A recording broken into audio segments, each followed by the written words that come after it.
ہمارے سامنے پوری دنیا کی تباہیوں کو درست کرنے کا حل ہے، وہ ہے تعلیم محمد الرسول اللہ صلی اللہ علیہ وسلم۔ لیکن ہمارا اپنا علمے ہو گیا۔ کہتے ہیں ایک جذباتی آدمی گھر سے نکلا، کہا آج جو سامنے آئے گا اس کو کلمہ پڑھا کر ہی چھوڑ دوں گا۔ تو سامنے سے ایک غیر مسلم ملا تو اس کو دبوچ لیا اور سینے پہ چڑھ گیا، پڑھ لے کلمہ، آج مجھے جنت کا کام کرنا ہے۔ اس نے کہا اب تو نہ آؤ دیکھا نہ تاؤ، کہا اب تو مرنا ہی ہے، چلو پڑھ ہی لیتے ہیں۔ کہا جناب پڑھائیے۔ تو نیچے اتر گئے، کہا میرے کو خود بھی یاد نہیں۔ ہمارا تو الٹا مسئلہ ہو گیا، کیسی زندگی کس کو دکھائیں؟ ہم لوگ مسلمان ہیں اور ہم لوگ اس دنیا میں اللہ کے رسول صلی اللہ علیہ وسلم کے دین کے نمائندے ہیں، لیکن کس چیز کی نمائندگی کر رہے ہیں؟ تو میں آپ سے عرض کر رہا تھا کہ اللہ کے رسول صلی اللہ علیہ وسلم کے دور میں ایسے مسئلے تھے، شراب، جوا۔ آپ نے سنا ہوگا ہندوستان کی تاریخ میں ماں کو بھی جوئے میں وہ ہار جاتے تھے، اور حال کیا تھا؟ بہت سارے قبیلوں کے لوگ ایسا کام کرتے تھے۔ آج بھی لداخ میں ایسے کام ہوتے ہیں، لداخ کے آج بھی لوگ ہیں، کچھ لوگوں کو ہم بھی جانتے ہیں۔ آج تو 2 بھائیوں 3 بھائیوں کو بھی ایک بیوی ہوتی ہے وہاں، ابھی لداخ میں ہیں وہ لوگ۔ میرے ایک اسٹوڈنٹ تھے یونیورسٹی میں، انہوں نے خود کہا کہ ہاں ہم ان کو، وہ دور ہے جانتے ہیں، 2 بھائیوں کا ایک ہی بیوی ہوتی ہے۔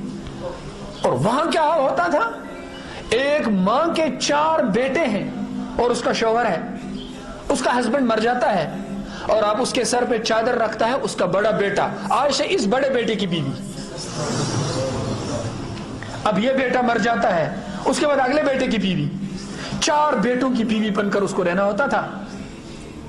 یہ احسان ہے جناب محمد الرسول اللہ صلی اللہ علیہ وسلم کا، عورتوں پر احسان ہے، ان کی عصمت، ان کی عفت، ان کا احترام کس نے قائم کیا؟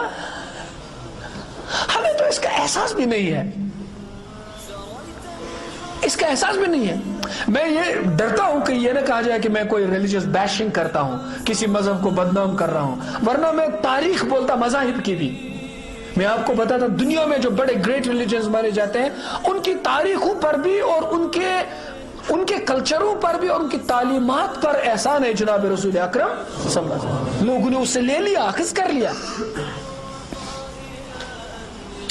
عیسائی دنیا میں جو مارٹن لوتھر کنگ جونیئر نے پروٹسٹنٹزم کا بڑا انقلاب لایا، وہ قرآن سے متاثر ہوئے ہیں۔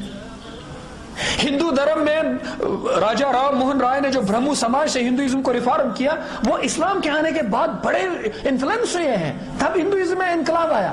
یہاں تو ستی کیا کرتے تھے عورت کو۔ ہاں،